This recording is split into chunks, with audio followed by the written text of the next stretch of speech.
आज तक रेडियो सुनता है सारा जहां।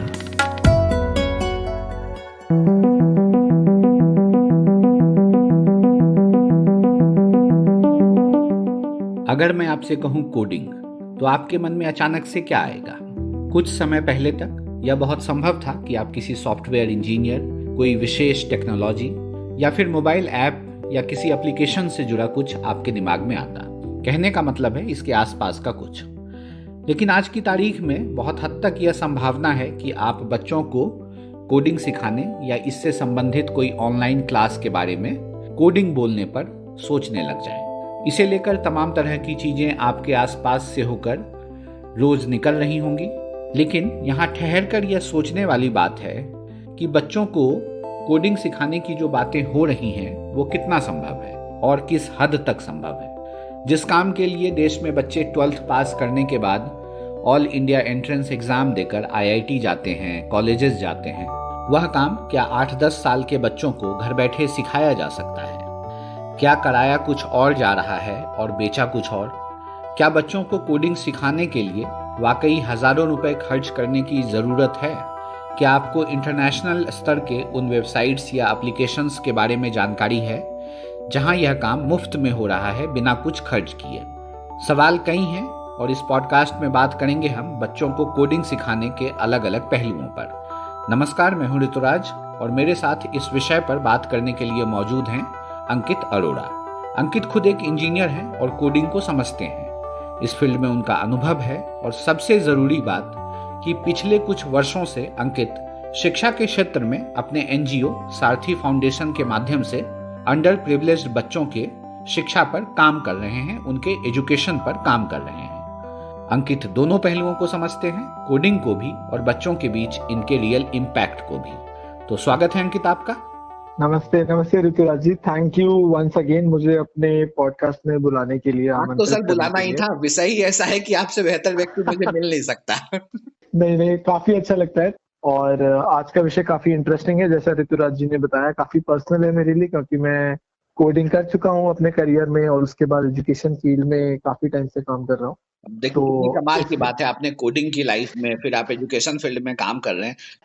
हाँ जी, मतलब आई थिंक एक तरह से अच्छा भी है कि हम काफी टाइम से, ऋतुराज जी अगर आपने देखा हो कि काफी जॉब्स में कंप्यूटर की जो नॉलेज है, कोडिंग की नॉलेज है, काफी ऊपर चली गई है और आने वाले टाइम में भी हमें पता नहीं कि कैसा होगा आर्टिफिशियल इंटेलिजेंस की वजह से। तो ऑफ कोर्स जिस तरह से मार्केट किया जा रहा है शायद वो ठीक नहीं है, बट हाँ एक आई वुड से कि कहीं पे सिल्वर लाइनिंग ये है कि हम एक डायरेक्शन में जा रहे हैं जब हम बच्चों के लिए इसको भी एजुकेशन स्ट्रीम में लाने की कोशिश कर रहे हैं। और वो जो न्यू एजुकेशन पॉलिसी अभी अगस्त में लॉन्च हुई थी, उसमें भी आई थिंक कोडिंग के ऊपर काफी जोर दिया गया है गवर्नमेंट के द्वारा भी, जिसका एक क्लियर मतलब यही है कि हाँ आने वाली जो हमारी जनरेशन है उसको हम जॉब्स के लिए तैयार कर सकें। जिस तरह की जॉब्स आज मार्केट में एग्जिस्ट करती हैं, तरह की जॉब्स आगे एग्जिस्ट करेंगी। ठीक है अंकित, अब हम यहाँ से बातचीत को इसी डायरेक्शन में आगे बढ़ाते हैं। जिस तरह के वादे किए जा रहे हैं, जिस तरह की बातें कही जा रही हैं, एक बहुत आम आदमी के मन में जो सवाल आता है वो बहुत भ्रामक सा नहीं लगता? 6 से 12 साल के बच्चे, दावा किया जाता है कि उन्हें हम कोडिंग सिखाएंगे। बहुत सारे बच्चे इस उम्र में बहुत अच्छे से मल्टीप्लिकेशन और डिवीजन नहीं कर पाएंगे। कोडिंग उनके लिए कितना टेक्निकल होगा? और क्या कोडिंग ही सिखाया जा रहा है या कोडिंग के नाम पे वीडियो गेम सिखाया जा रहा है? तो ऋतुराज जी, मतलब मैं ये तो नहीं कहूंगा कि कोडिंग के नाम पे हम वीडियो गेम सिखा रहे हैं ऐसा कुछ। वो पहली नजर में ऐसा लग सकता है कि शायद ऐसा हो रहा है, पर उसके लिए जरूरी है देखना कि किस तरह के लेवल्स हैं। तो जैसे कि अगर हम किसी को इंग्लिश भी पढ़ाते हैं तो हम एक दिन में उनको न्यूज़पेपर नहीं पढ़ना सिखा देते हैं, तो वो शुरू बहुत बेसिक चीजों से होता है, A for apple, B for ball से, और फिर धीरे धीरे वो मतलब ए एंड द, फिर एक लाइन के सेंटेंस इस तरह आगे जाता है। इस तरह मैथ्स में भी मैं कोई बहुत बड़ी उनको लीनियर इक्वेशन या अलजेब्रा नहीं सिखाता, पहले हम बेसिक नंबर सिस्टम सिखाते हैं कि भाई द काउंटिंग क्या है, व्हाट कम्स आफ्टर बिफोर। तो इस तरह कोडिंग में भी ये उम्मीद करना कि पहले दिन ही कोई कोड लिखना सिखा देगा मुझे जावा में, पाइथन में, तो वो एक गलत एक्सपेक्टेशन है जो ना कंपनीज को सेल करनी चाहिए, जो ना वही पेरेंट्स को एक्सपेक्ट करनी चाहिए कि ऐसा कुछ होगा। कोडिंग के भी अपने अलग अलग लेवल्स होते हैं और पहले 1-2 लेवल्स काफी आसान होते हैं, जिसमें आप बेसिक एक स्क्रीन पे आप देखिए तो आपको किसी ऑब्जेक्ट को लेफ्ट टू राइट ले जाना है, तो आप डिफाइन करते हैं कि वो ऑब्जेक्ट को लेफ्ट टू राइट कैसे ले जाया जाए।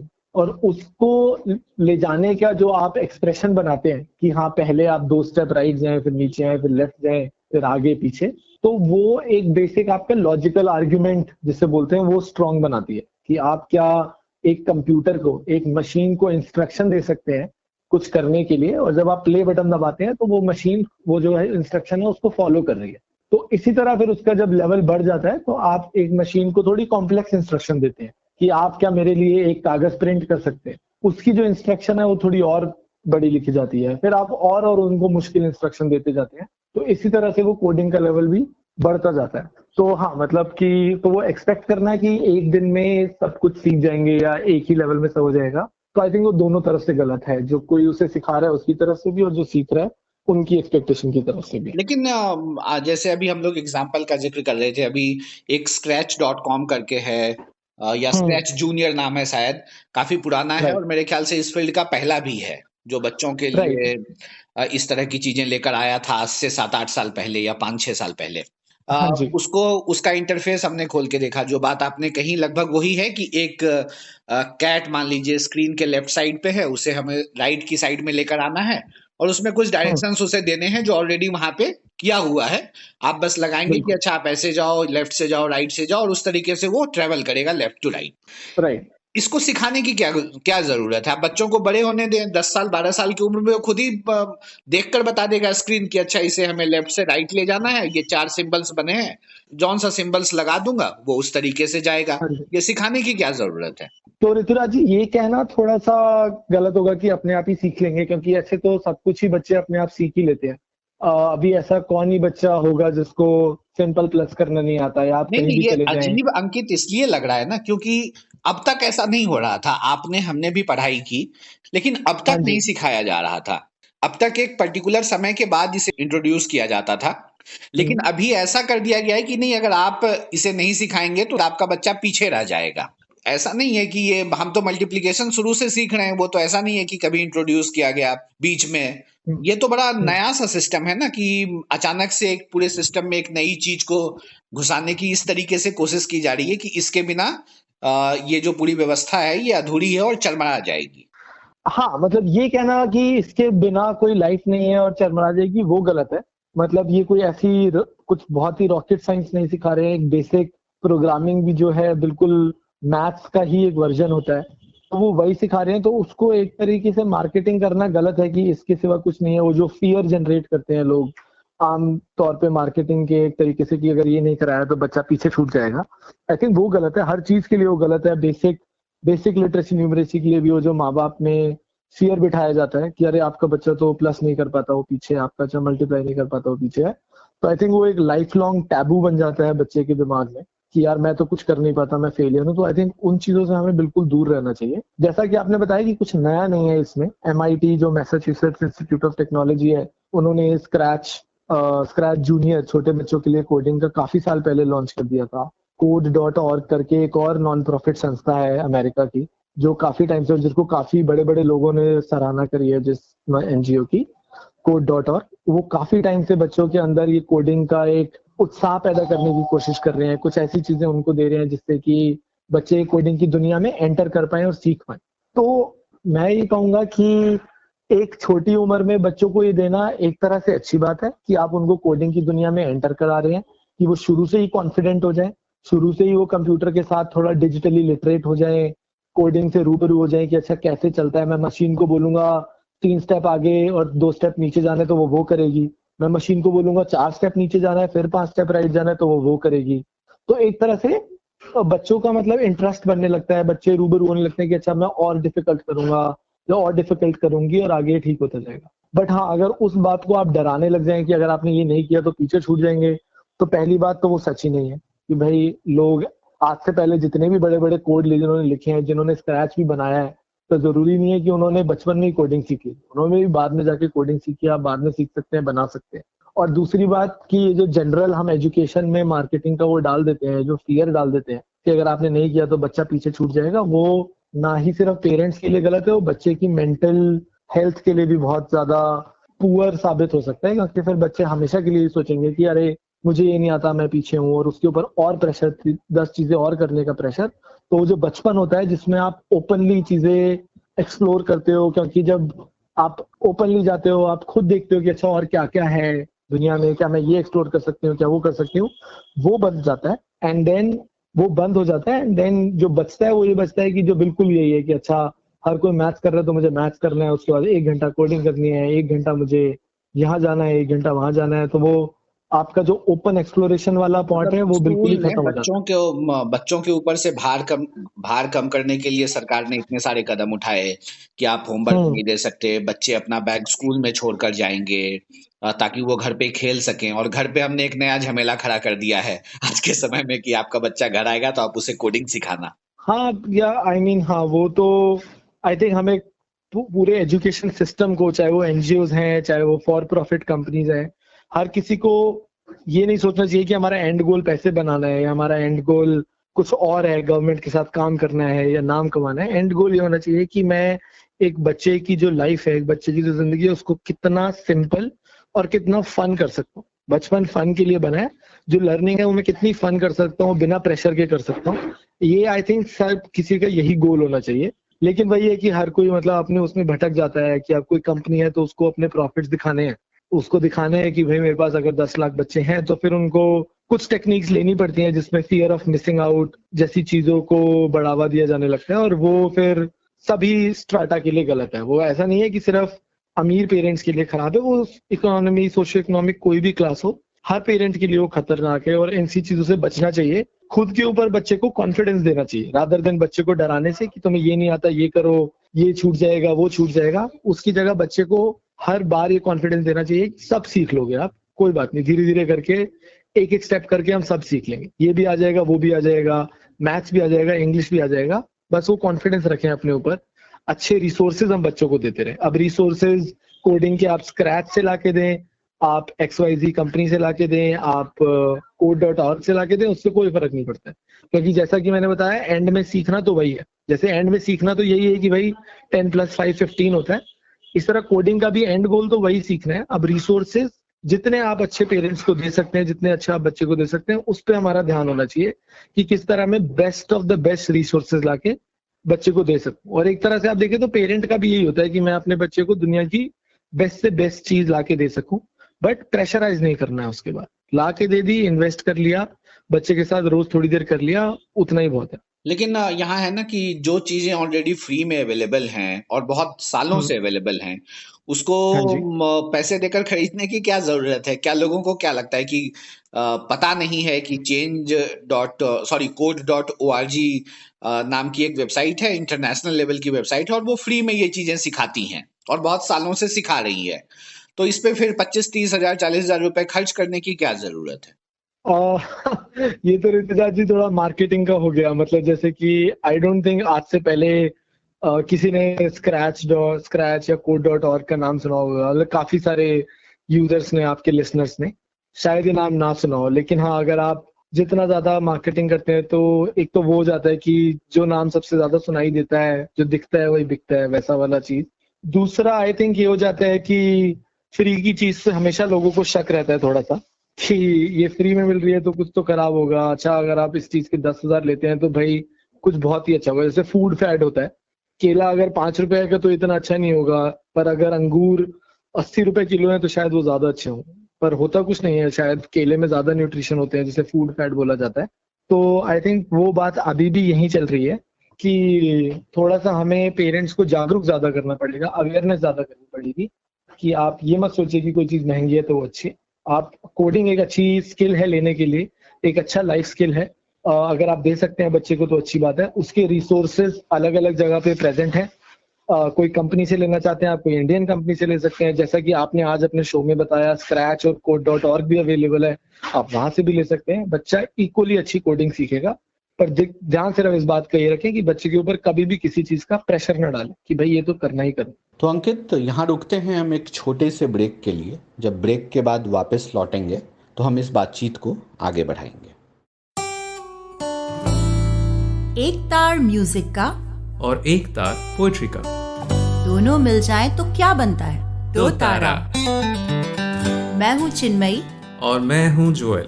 हम गाते हैं, सुनाते हैं कविताएं, कभी गिटार पर तो कभी बांसुरी पर, और कभी अपने घर में पड़े हुए बक्से की थाप पर। तो सुनिए हमारा दो तारा सिर्फ आज तक रेडियो पर। कितना लंबा प्रोसेस ये लगता है आपको है, क्योंकि इतनी कम उम्र में इसे इंट्रोड्यूस करा दिया गया है या कर दिया गया है या कर दिया जाएगा आने वाले समय में। ये कब तक चलेगा? जब तक एक बच्चा ये ना तय कर ले कि मुझे बीटेक करना है, ये तब तक चलेगा, या 2 साल 3 साल का कोर्स है और उसके बाद ये खत्म हो जाएगा? मतलब ये क्या प्रोसेस है, कितना लंबा खींचेगा? उसके बाद मैं एक और सवाल पूछूंगा इसी से जुड़ा हुआ। देखिए, लंबा खींचेगा तो नहीं कह सकते, क्योंकि ना मतलब मुझे ये हमेशा गलत लगता है ये सवाल, इसलिए क्योंकि हम हर चीज का ना एक टाइम डिफाइन कर देते हैं। अब जैसे कि हम चाहते हैं कि हर बच्चा 3 महीने के अंदर अंदर एडिशन सीख ले, पर अब वो गलत है। कुछ बच्चे उसको 6 महीने में भी सीख सकते हैं, कुछ बच्चों को साल भी लग सकता है। तो हमें कभी भी किसी चीज का टाइम नहीं डिफाइन करना चाहिए, वो बच्चे टू बच्चा डिफर करेगा। और हमारा जो एजुकेशन सिस्टम बना हुआ है वो पिछले 200 साल से चला हुआ आ रहा है, जिसमें एक फैक्ट्री मॉडल से वो एजुकेशन सिस्टम चलता है कि भाई 100 लोग आएंगे, 100 के 100 लोगों को मैं एक साथ एक समय पे एक जगह पे एक ही चीज पढ़ाऊंगी या पढ़ाऊंगा, और वही 100 बच्चे फिर आगे निकले। अब होता यह है कि उन 100 में से 5 को चमक जाता है, बाकी 95 को नहीं चमकता है, और वही हम अपने एजुकेशन सिस्टम में देखते हैं कि कुछ बच्चे अच्छे चल रहे हैं, कुछ बच्चे पीछे चल रहे हैं। तो आई वुड से कि इस टाइम वाले आर्ग्यूमेंट से हमेशा दूर रहना चाहिए। कोई बच्चा अगर 1 साल में पूरी की पूरी कोडिंग सीख जाता है और वो मान लो 6 साल का है और वो पूरा का पूरा कंप्यूटर बना सकता है, तो बहुत अच्छी बात है। किसी बच्चे को 10 साल लग रहे हैं तो भी अच्छी बात है। जिसका अपनी स्पीड है वो उसी स्पीड से चलते रहेंगे। सर, बात तो ये भी है कि हाँ, क्योंकि लोग 4-4 साल इंजीनियरिंग करके भी कोडिंग नहीं कर पा रहे हैं, सच्चाई तो ये भी है। अब वो तो हाँ, जो हमारे कॉलेजों में हो रहा है वो तो आई थिंक एक अलग ही, उसके ऊपर आपको पूरा का पूरा पॉडकास्ट करना पड़ेगा कि कॉलेज एजुकेशन लेकिन में। उसी सिस्टम की एक सच्चाई ये है कि उसी क्लास का कोई लड़का बहुत अच्छा करके निकलता भी है। ऐसा नहीं है कि वो हाँ जी, एक ही क्लास में पढ़ा हुआ 2 लड़का एक नहीं बना पाता है और दूसरा बहुत अच्छा बना लेता है। तो बिल्कुल। इसलिए कॉन्ट्राडिक्शन है ना कि एक जो चीजें हम 12th के बाद सीखते हैं जाकर, उसे बहुत निचले लेवल से सिखाया जा रहा है। भले उसका पैटर्न बहुत अलग है और बहुत कुछ हाँ जी, वो कहते हैं ना 30 मार खान टाइप का नहीं है, लेकिन फिर भी है तो लोगों के लिए नया ही। आपके लिए भले हाँ, नया हो क्योंकि आपने राइट, देखा है, लेकिन हाँ पेरेंट्स जी। के लिए तो नया है जिन्हें पे करना है और जो इस चीज के पीछे बिल्कुल लगे हैं कि कैसे कुछ मिल जाए अपने बच्चों के लिए नया। हाँ, आई थिंक वही आपकी के पॉडकास्ट से मतलब मैं यही बताना चाहूंगा लोगों को कि बिल्कुल कुछ इसको अलग से नहीं सोचना है। कोडिंग बिल्कुल ही बेसिक लॉजिकल थिंकिंग की तरह होती है, जैसे कि वो चलता है। एंड मतलब उसी से मतलब बच्चों का दिमाग भी तेज होता है। तो ये एक अच्छी चीज है पढ़ने के लिए क्लासों में, स्कूलों में अगर इसको इंट्रोड्यूस किया जा रहा है। बस हाँ, यही है कि उसमें प्रेशर में नहीं आना है कि भाई ये तो कुछ अलग ही ऐसी चीज है जो किसी को भी नहीं आती है। बिल्कुल बेसिक चीज है और काफी सारे रिसोर्सेज अवेलेबल हैं। और पेरेंट्स जैसे जैसे आपके पॉडकास्ट को सुनेंगे और चीजें पढ़ेंगे तो उनको भी पता चलेगा कि हाँ यार, कितनी और सारी चीजें हैं जहाँ से हम बच्चे को सिखा सकते हैं ये। और एक मतलब बच्चे का इंटरेस्ट अगर बनता है तो अच्छी बात है, अगर वो आगे की तरफ बनता रहे तो। मैंने पिछला सवाल जो वो टाइम फ्रेम वाला पूछा था कि कब तक खींचेगा, कितना लंबा चलेगा, या ये लगातार हाँ जी, चलेगा कि अगर कोई बच्चा दूसरी तीसरी में स्टार्ट करता है तो वो अब जब तक इंजीनियरिंग ना ले ले एज एन कोर्स तब तक वो चलता रहेगा। इस ये पूछने का मतलब ये था कि बहुत बार हमने आपने अपनी लाइफ में कोई ना कोई लैंग्वेज का कोर्स सीखा होता है। मान लीजिए जैसे मैंने जर्मन लिया होगा किसी समय अपने एजुकेशन में, आपने फ्रेंच लिया हाँ जी, होगा। हाँ जी, हमने उसे 1 सेमेस्टर 2 सेमेस्टर सीखा क्योंकि वो पार्ट ऑफ हमारा कैरिकुलम था, कोर्स था, फिर हमने छोड़ दिया। और आज के समय में शायद हम 2-4 लाइन से ज्यादा नहीं बोल पाते हैं वो भाषा। तो वो जो एक टूटता है ना, वो जो एक चेन टूटता है, तो फिर उसका कोई हाँ जी, इंपॉर्टेंस नहीं रह जाता मेरे ख्याल से। कुछ चीजें हमें याद रह जाती हैं और बाकी चीजें, मैक्सिमम चीजें हम भुला देते हैं। इस संदर्भ में मैंने वो टाइम फ्रेम का सवाल पूछा था कि ऐसा ना हो हाँ कि जी, हमने चौथी के बच्चे को कोडिंग सिखाई 8वीं तक और 8वीं के बाद बच्चा बोर्ड में लग गया 2 साल के लिए 11th 12th, हाँ जी, और हाँ जी, उसके बाद वो सब कुछ भूल गया। हाँ, और जब वो नए एजुकेशन सिस्टम में गया जहाँ पे बेसिकली सही में आपको कोड लिखना होता है तो उसके वो कुछ काम नहीं आ रहा है। मैं ये बोलूंगा इसमें, अगर ऋतुराज जी आप परमिशन दे तो मैं एक एग्जांपल से इस पॉइंट को बिल्कुल बिल्कुल, समझाना जितनी चाहूंगा। आसानी से आप समझा सकते हैं उतनी हाँ, आसानी से एग्जाम्पल कोड करके समझाएं। तो अगर आप एग्जांपल लें स्टीव जॉब्स का, जिन्होंने मतलब पूरा हमारा पर्सनल कंप्यूटिंग की दुनिया बदली है, तो आप उनकी लाइफ में एक बहुत ही इंटरेस्टिंग किस्सा हुआ था कि उन्होंने जब कॉलेज अपना छोड़ दिया, जब उन्होंने कॉलेज ड्रॉप आउट कर दिए, तो उनको लगा कि यार मुझे कुछ तो सीखना है, जो भी मेरा मन कर रहा है सीखने का। और उन्होंने जो क्लास में ऑप्ट किया सीखने के लिए, वो क्लास का नाम था कैलीग्राफी क्लास। कैलीग्राफी क्लास में ये सिखाया जाता है कि किस तरह से आप लेटर्स को लिखते हैं, किस सुंदरता से आप लेटर्स को लिख सकते हैं, अलग अलग तरीके से आप वर्ड्स को लिख सकते हैं, लेटर्स को लिख सकते हैं। तो सीजर्स को उसमें बहुत इंटरेस्ट आया और उन्होंने वो वाली क्लास उठा ली। तब उनको नहीं पता था कि उस क्लास का क्या करेंगे, क्या नहीं करेंगे, कुछ काम आएगी नहीं आएगी। बट अगर आप आगे उनकी लाइफ में देखें, और ये बात उन्होंने अपनी स्पीच में भी बताई है कि जब वो आगे अपनी लाइफ में गए तो उन्होंने, जो आप आज अपने कंप्यूटर में देखते हैं ना कि जब आप कुछ टाइप करते हैं और आपको उसका फॉन्ट अलग करना होता है, उसका फॉन्ट स्टाइल आपको अलग करना होता है, तो बड़े सारे फॉन्ट साइज होते हैं, Calibri, Arial, Cambria, Georgia Sans, Comic Sans, तो ये अलग अलग टाइप की फॉन्ट स्टाइल्स हैं। तो ये पहले एग्जिस्ट नहीं करते थे, ये स्टीव जॉब्स ने ही एग्जिस्ट करवाए जब उन्होंने अपना पहला मैक कंप्यूटर बनाया। और ये आइडिया उनको अपनी कैलीग्राफी क्लास से ही आया। तो इसका जो कहने का मतलब है, जो स्टोरी से मैं आपको बताना चाहता हूँ और अपने लिसनर्स को बताना चाहता हूँ, ये है कि कभी भी ऐसे कोई कोर्स करने की जरूरत नहीं है अच्छा कि ये कोर्स का पार्ट है तो हम करेंगे। अगर आपको कुछ इंटरेस्ट आ रहा है, अगर आपको लग रहा है कि हाँ इसमें कुछ आगे, मतलब मुझे अभी की तरह ये अच्छा लग रहा है, ये करने में मुझे मजा आता है, ये करने में मेरा एक्यूमेन बढ़ता है, लॉजिकल थिंकिंग बढ़ती है, तो आप उसको कर लीजिए। हर किसी का नफा नुकसान आप शायद उस टाइम नहीं बता सकते हैं, शायद आगे जाके कहीं पे वो आ जाएगा। और यही बात जो है, जो हमारी न्यू एजुकेशन पॉलिसी आई है, उसमें भी आई थिंक ये हिंट करने की कोशिश की गई है कि जैसे 10वीं के बाद आपको स्पेसिफिक सब्जेक्ट लेने की जरूरत नहीं है कि अगर आप मैथ ले रहे हैं तो आप सिर्फ फिजिक्स, केमिस्ट्री, मैथ और इंग्लिश ही ले सकते हैं। अब जो नया सिस्टम आने वाला है उसमें ये है कि अगर आप मैथ ले रहे हैं तो आप साथ में हिस्ट्री भी ले सकते हैं। आई थिंक लास्ट टाइम भी हमने ये बात करी थी कि अगर आप फिजिक्स उठा रहे हैं तो अगर आपको साथ में फिजिक्स के साथ साथ अगर आपको मान लीजिए फिलोसफी पढ़ने का शौक है, जैसे अल्बर्ट आइंस्टाइन को था, तो आप वो भी कर सकते हैं। तो आई थिंक ये वाली जो पूरी सिचुएशन है, ये भी उस तरफ जा रही है कि पूरे एजुकेशन सिस्टम को हमें इसी तरह की शेप देनी पड़ेगी कि आप उसे नफे नुकसान से ना उठाएं। अगर आपको अच्छा लग रहा है, उसमें इंटरेस्ट आ रहा है, तो आप उसको उठा लें। कहीं ना कहीं आगे जिंदगी में अगर वो काम आ जाएगा तो अच्छी बात है। अब एक अंत की तरफ हम लोग बढ़ रहे हैं अंकित। आप चूंकि बच्चों के बीच काम करते हैं, आपका जो एनजीओ है वो अंडर प्रिविलेज्ड बच्चों के साथ काम करता है। ये जो कोडिंग का वाला नया वाला कॉन्सेप्ट आया है, जो अभी तक सिलेबस का बहुत ज्यादा पार्ट नहीं बन पाया है, ये कितना बड़ा डिवीजन पैदा करेगा उन बच्चों के बीच में जहां पे एजुकेशन सिस्टम और स्कूलिंग सिस्टम इसलिए बना है क्योंकि सब कोई एक समान चीजें सीखे।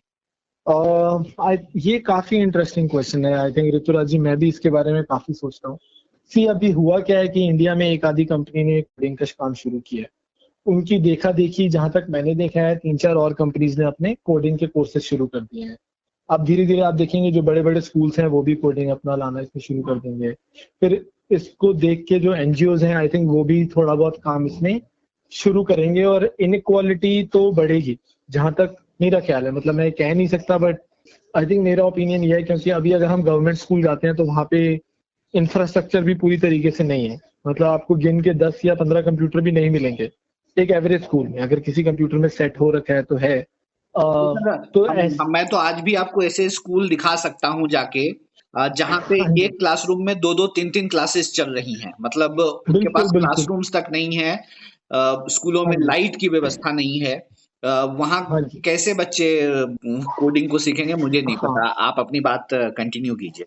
हाँ जी, नहीं, मैं ये समझ रहा हूँ कि मतलब मैंने भी वो स्कूल देखे हैं मल्टीग्रेड क्लासरूम्स वाले, जैसा आपने बताया। और इनफैक्ट रूरल नहीं, आप अर्बन में भी देखेंगे तो काफी कम ऐसे गवर्नमेंट स्कूल हैं जहाँ आपको इतने कंप्यूटर डिवाइसेस मिल जाएंगे जितने वहाँ पे बच्चे होते हैं कि सब कोई सीख ले आराम से। तो आई थिंक वो तो इस वजह से इनइक्वालिटी तो थोड़ा बढ़ेगा कि मतलब डिवाइसेस है नहीं, पढ़ने की जगह है नहीं, और अब आप एक और चीज, कॉम्प्लेक्स चीज लेके आ रहे हैं जिसके लिए डेफिनेटली आपको डिवाइस की जरूरत है, कंप्यूटर की इंटरनेट कनेक्टिविटी की जरूरत है।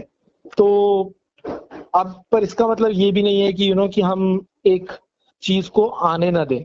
मतलब कि अच्छा, अगर हम एक कोई मतलब हम नहीं दे सकते किसी को तो हम वो चीज लाएंगे नहीं। एम हमारा ये होना चाहिए कि हम कैसे इस चीज को हर किसी के पास लेके जाए। शायद यही एक चीज बने जो गवर्नमेंट को थोड़ा सा और ज्यादा पुश करे कि नहीं, हर स्कूल में हमें डिजिटल देना ही देना है। तो अभी कुछ दिनों पहले न्यूज़पेपर में आया था कि केरला जो है पहली स्टेट बना है कंप्लीटली डिजिटल एजुकेशन की तरफ, जिसमें हर स्कूल में डिजिटल इंफ्रास्ट्रक्चर अब सेटअप कर दिया गया है। तो शायद ऐसी स्टेट्स को देख के बाकी स्टेट्स को भी एग्जांपल मिले, शायद वो भी इस डायरेक्शन में जाए और ये कोडिंग का तरीका एक बहाना मिल जाए हर स्कूल को डिजिटाइज करने का, हर स्कूल में अच्छे तरह के रिसोर्सेज पहुंचाने का। बट हैविंग सेड दैट, ये कहने के बाद मैं ये भी कहूंगा कि जरूरी नहीं है कि अगर टेक्नोलॉजी आ गई तो पढ़ाई भी आ जाएगी। रिसोर्सेज आना एक बात है, रिसोर्सेज के साथ एंगेज करना वो अलग ही बात है। फिर उसमें टीचर्स कितने इंटरेस्टेड है, उनकी ट्रेनिंग कैसी है। तो काफी मुश्किल काम है ये, बट बिकॉज मुश्किल है तो हम करेंगे नहीं, आई थिंक वो एक गलत आंसर है। मुश्किल है तो हम इसको और कैसे अच्छे इनोवेटिव तरीके से कर सकते हैं,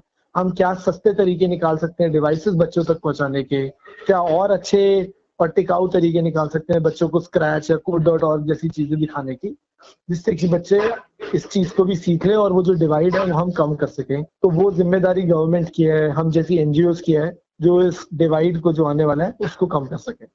शुक्रिया अंकित, आप हमारे साथ आज इस पॉडकास्ट में जुड़े जहां पे हमने कोडिंग को लेकर बात की और कोडिंग को लेकर जो चारों तरफ एडवर्टाइजमेंट का तांता लगा है उसको उसे समझने के लिए हमने एक डिस्कशन किया। उम्मीद है कि बहुत सारे लोग जो इसे सुने होंगे या सुन रहे होंगे उन्हें बहुत कुछ क्लियर हुआ होगा।